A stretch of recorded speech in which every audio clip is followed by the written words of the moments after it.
Alors, reprenons donc avec Louis X le Hutin. Alors, le hutin, qu'est-ce que ça signifie comme surnom? Le hutin, ça veut dire l'entêté, celui qui se met facilement en colère. Voilà. Donc, comme son père, c'est pas un roi très sympathique, mais bon, il n'a pas régné longtemps. Louis X, quand il devient roi, il a une fille et pas de garçon. Donc, il faut absolument qu'il ait un garçon. Et voilà, il a une première femme, avec qui il a une fille, Jeanne, la princesse Jeanne. Et il se remarie avec une autre princesse, Clémence de Hongrie. Et elle est enceinte. Et pas de chance, Louis X meurt. La reine est enceinte. Et le roi est mort. Donc, qui va lui succéder? On rejette directement la princesse Jeanne, déjà parce elle est toute jeune, elle a 7-8 ans, hein, c'est pas possible, et en plus parce que c'est une fille, donc on n'en veut pas. Et pour l'instant, celui qui va être le régent, c'est le frère de Louis X, qui s'appelle Philippe. Donc Philippe va être le régent en attendant que la reine ait son enfant. Et si c'est un garçon, ce sera lui le roi. Et si c'est une fille, ce sera Philippe qui deviendra le nouveau roi. Donc on attend avec impatience l'accouchement de Clémence de Hongrie. Alors, donc Louis X, vous avez au document 22, et la reine finit par accoucher, et c'est un garçon. Donc ce bébé devient le roi. Mais évidemment, c'est toujours son oncle Philippe, le frère de Louis X, le frère cadet, le deuxième frère, qui règne. Qui est le régent, puisque, évidemment, Jean, le bébé, Jean Ier, le posthume, on va l'appeler le posthume. Posthume, ça veut dire après la mort, puisqu'il est né après la mort de son père. Jean Ier, le posthume, ne peut pas régner, puisqu'il est trop jeune. Et puis sa mère, Clémence, normalement, le plus souvent, on préfère que ce soit les reines qui soient les régentes.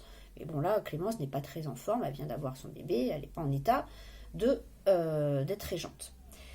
Donc, ce petit Jean Ier, vous avez donc ça, vous voyez à quoi il ressemblait plus ou moins au document 23.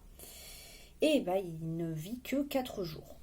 Évidemment, c'est un règne très très court. Hein. Ça, on peut difficilement faire battre un tel record. Il meurt au bout de 4 jours. Donc, c'est son oncle qui devient le roi, et il va s'appeler Philippe V, Philippe V le Long. Le Long, ça veut dire qu'il était grand. Donc, Philippe V règne quelques années, 6 ans, c'est pas beaucoup, hein. Il est marié, etc. Et pas de chance, que des filles, pas de garçons. Quand il meurt, ça ne peut pas être ses filles les reines. Vu qu'on avait rejeté Jeanne, la fille de Louis X, ça ne peut pas être ses propres filles qui deviennent reines. Donc, on reprend un troisième frère. Hein. Je rappelle, Philippe IV, leur père, il avait Louis X, il avait Philippe V, et ce nouveau roi qui va s'appeler Charles IV le Bel, pareil comme son père, le Bel, Charles IV le Bel, et ils avaient comme sœur Isabelle, rappelez-vous, qui avait épousé le roi d'Angleterre. Donc, Charles IV le Bel, comme ses frères, que des filles, pas de garçons. Et il meurt lui aussi au bout de 6 ans de règne. Et donc, en 1328, ça y est, on arrive à la fin de ce cours, en 1328, il meurt sans garçon. Qu'est-ce qui va se passer? Plusieurs solutions.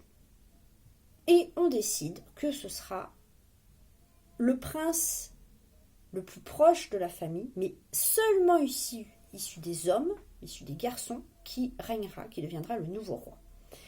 Et donc on choisit Philippe de Valois, qui était le cousin de ces princes, le cousin par les hommes. Alors je vous propose, donc vous avez la figure 26, où on voit ce nouveau roi, Philippe VI de Valois, et je vous propose de regarder l'arbre généalogique, qui est au document 27. Donc vous avez vu, vous voyez, donc Louis X, Philippe V, Charles IV, et donc on voit Jean Ier et les filles, on voit Isabelle, leur sœur, Et si on remonte à Philippe IV le Bel, leur père, Philippe IV, il avait un frère, un prince, qui s'appelait Charles de Valois.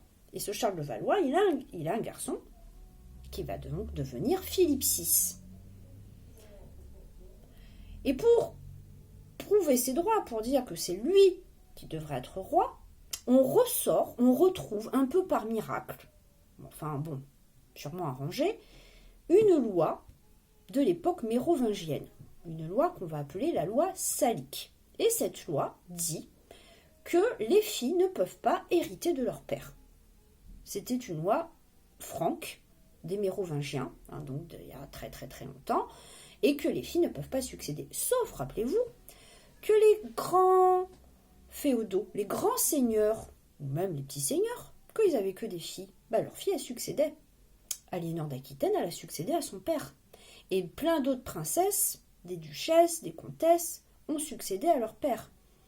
Donc, ce qui était accepté pour tout le monde ne l'était pas pour le royaume de France. Le roi de France ne peut être qu'un homme, ça ne peut pas être une reine de France, alors qu'il y a plein d'autres pays, comme en Angleterre, comme dans d'autres pays, et donc des grands seigneurs, des grands féodaux, c'est possible, mais pas pour le trône de France, pas pour la couronne. Mais il y en a un qui n'est pas d'accord du tout. C'est le roi d'Angleterre. Oui, le roi d'Angleterre, lui, c'est le fils d'Isabelle, la sœur des derniers rois de France. Et lui, il estime qu'il est plus proche de la famille des Capétiens que le cousin Philippe de Valois. Il est plus proche de Philippe IV le Bel. C'était son grand-père, Philippe IV le Bel. Alors que Philippe IV le Bel n'était que l'oncle de Philippe VI. Donc il n'est pas d'accord.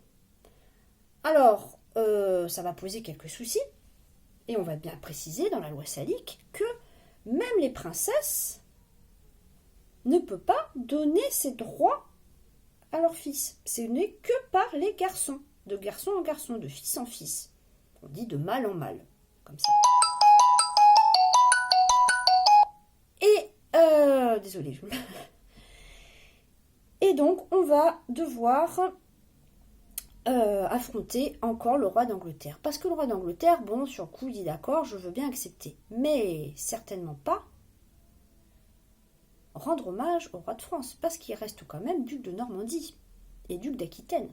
Et là, c'est hors de question qu'il s'agenouille devant le roi de France, puisque déjà, il est bien gentil en disant je veux bien, ok, je te laisse la couronne de France, mais alors là, tu vas pas compter sur moi pour me mettre à genoux devant toi. C'est hors de question. Et donc, va y avoir une guerre. Voilà.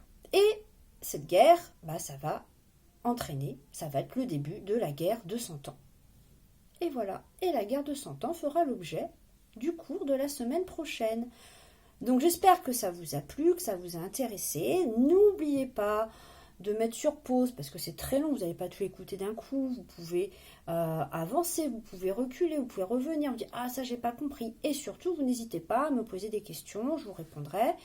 Voilà, et vous regardez les documents, vous avez tout le temps. Alors après, pour écrire une leçon, on verra, je vous donnerai sûrement une petite leçon à recopier sur tout ça, un très très fort résumé de tout ça, évidemment, très succinct plutôt résumé, parce que vous n'allez pas tout retenir, voilà. Mais j'espère juste que ça vous a plu et que vous avez envie de chercher de vous-même, de regarder sur Internet ou dans des lectures, avoir plus de renseignements sur tout ça.